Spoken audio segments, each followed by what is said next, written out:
I think that we cannot see the eradication of sexual violence, domestic violence, and human trafficking if we don't address culture. If we don't talk to people about the way that they live in this world and the way that it perpetuates it.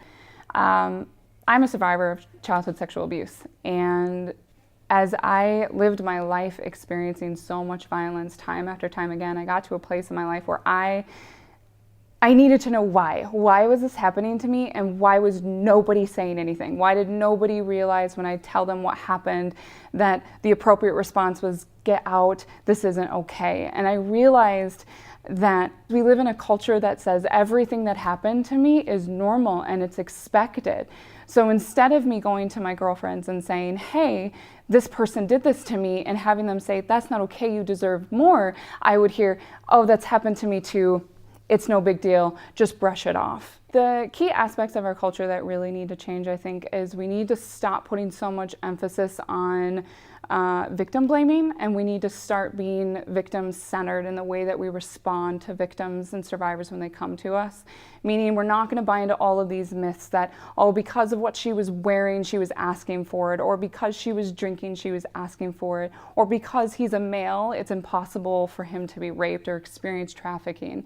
And I think that once we remove all these gendered perspectives from our culture, we remove these ideas that women are objects, that they can be used, and that men are entitled to sex, we would hopefully see a decline in seeing all the things that we see, because people would start to realize that I'm a human, I'm not just some girl at the bar drinking. I think the other thing is that getting people to recognize the way that we are so desensitized to seeing that violence. You know, one of the things that I recently talked about was, if you go to a movie and a rape scene happens, if it's a female, we kind of just brush it off. I mean, some people might be triggered, we might think, well, that was pretty violent, but if it's a male being raped, we're either gonna laugh, depending on how the director decides to play it off, like in Wedding Crashers with Vince Vaughn and that scene, or we're gonna be ridiculously traumatized, and it's going to shock us.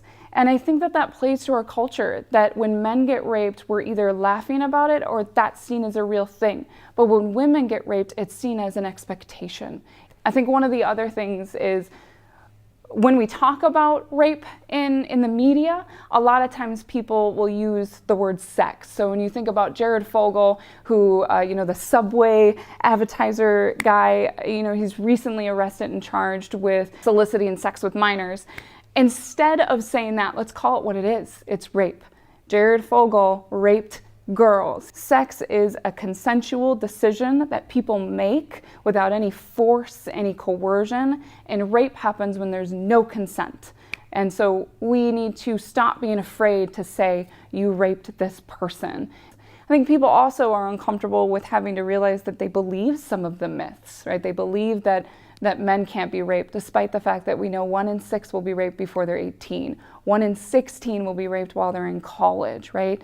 We know the stats of females, 1 in 4 will be raped before they're 18 years old. And 91% of victims know their perpetrator. These aren't strangers on the streets. And so we also have to stop buying into the lie that rapists are monsters. That's one of the biggest things that I talk about, because when we do that, when we demonize a rapist, we remove CEOs, priests, dads, moms, brothers, uncles, teachers. We remove all of these people who are seen and respected in their communities as ever being able to commit that crime. Which means when a victim comes out and says, my pastor assaulted me, or the CEO of this company assaulted me, or my dad did this, or my mom did this, we refuse to believe the victim, because they couldn't possibly have done it, because they're not a monster, they're not a stranger.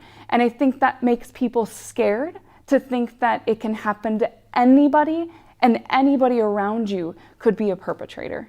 I think the key is talking about it and being willing to deal with some uncomfortable stuff, and working through that, and knowing that there is healing, and that there's ways we can change it and ways that we can impact it.